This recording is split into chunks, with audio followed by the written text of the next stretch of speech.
Will Eben Etzebeth go down as one of the greatest number four locks of all time, right? We look at his ability, we look at his stats, we look at just him as a general all-round player. The guy is an absolute powerhouse. He's a monster. Um, he was listed, well, he was one of the four candidates for best player in the world 2024.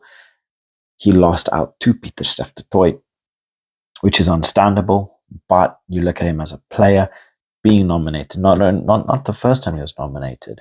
Unfortunately, he did not win it. He was nominated again as in the Team of the Year as well. He's the most capped Springbok ever, and he's still relatively young. What is 30, 33, 33, 34 years old right now? Oh, I wouldn't say young, but he's still got a good couple more years in him, playing some of the best rugby of his career. He's redefined that number four lock role. His interceptions, his lineouts are sublime. They're just bloody beautiful. His tackles, his aggression, his leadership is just on point. We look at him as an all-round player, though, what he does for his team, again, absolute workhorse. But this is something that I think Rassi really, really implements into his team and gives them a reason to play the way that they do, right? You look at every single rugby, you look at every single South African, no matter what they do, they are giving 110%. No matter what it is, they are giving 110%, right? And also the system allows them to play harder, yes, for a shorter period of time, but they are able to give everything that they have within that 40, 50, 60 minutes that they are able to play, right? And that definitely helps extend the players' careers, but it also allows the player to be more effective, right, throughout the game. Now, Eben, first of all, he's an absolute monster. He's a tout, absolute just giant.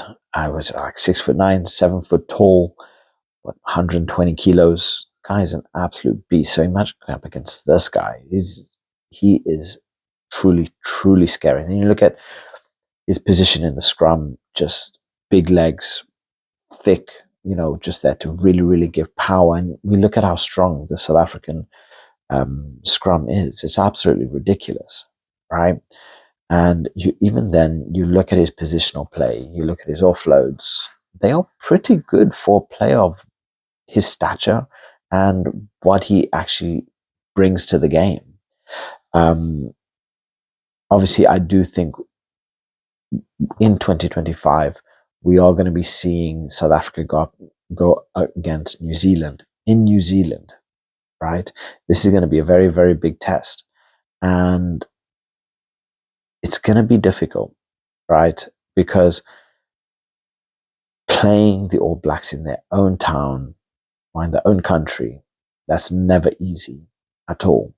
So I'm hoping he stays injury free throughout the season, puts in another good performance, both internationally and at club level, which I think he will. He's just one of these players that he is just really, really consistent, which is why so many people love to watch him. He does play for the Sharks, which is a pretty good team. They're not exactly having the best of times in the URC right now. I think in their group stage, they're currently sitting like third or fourth, which isn't exactly the best. But he's playing in a good squad.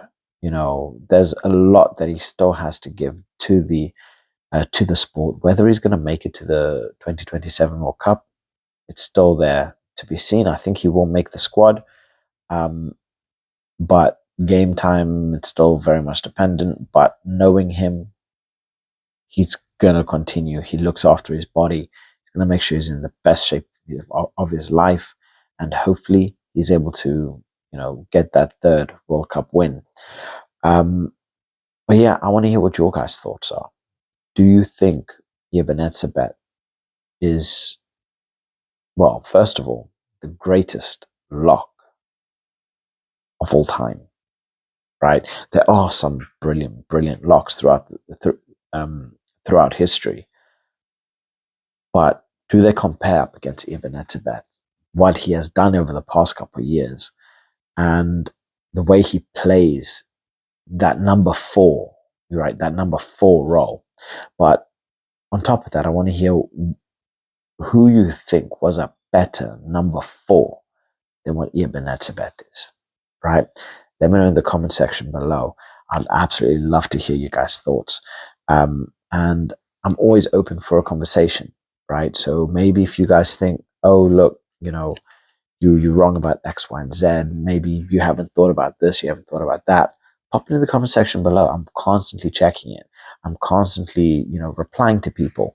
I wanna build this community. I wanna have a chat with you guys, right? Even if you guys have a difference in opinion to me, right? I want to hear about it because we look at reports from, I think it's like Flow Rugby. I think Flow Rugby has Eben Etzebeth down as the 5th best player in the top 100. Then we have Rugby Pass. I think they have him listed as number 4, number 5, somewhere around there. There's always a difference in opinion. I mean, you look at Cheslin Colby. Cheslin Colby for Rugby Pass, he's listed as 2. In Flow Rugby, he's 9. Others he's 8 or 5. It's there are always differences in opinion from where you are, who you support. I want to know what you guys think. Obviously, I might be a little bit biased because I am South African, but maybe I want to hear. I want to hear you guys' opinions. Maybe someone from Ireland or someone from New Zealand or Aotearoa. Maybe someone from England. Let me know what your thoughts are. Right? I want to hear it. Comment section below. Please like and subscribe to the channel as it really does help me grow. And I just want to make the best content for you guys. So have an amazing day and I'll catch you guys in the next one. Bye.